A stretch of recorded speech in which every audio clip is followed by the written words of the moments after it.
Sa ibang balita, sinabi ngayon ng PNP na isang local terrorist group ang nasa likod ng pananambak sa Sheriff Aguac, Maguindanao del Sur. 5 pulis ang nasawi habang 3 ang nasugatan sa ambush. Saksi si Efren Mamak ng GMA Regional TV.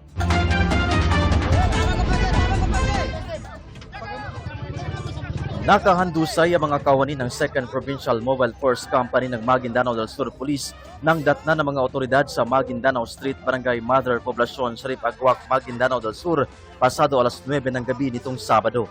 Ayon sa Police Regional Office, Bangsamoro Autonomous Region o PRO Bar, pabalik na sana sa detachment sa Camp Datu Aquilan, Maguindanao del Sur Police Provincial Office sa mga pulis ng pasabugan at pagbabarili ng kanilang patrol car.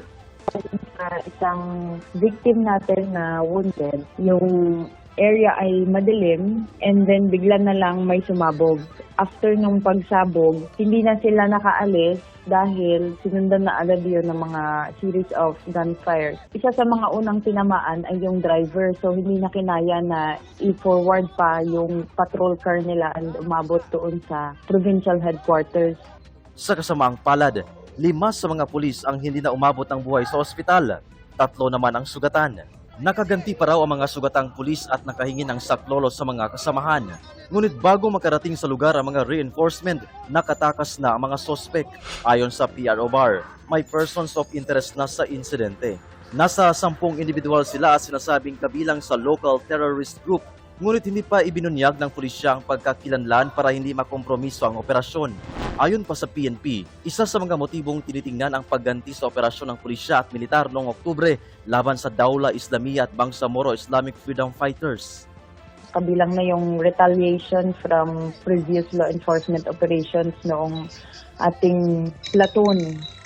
Yung presence ng lawless armed groups meron din doon, kaya nga nag-intensify na sa area na yan ng mga security operations. Tinitingnan din kung may pananagutan ang Police Provincial Director dahil sa napabayaang walang police detachment sa lugar.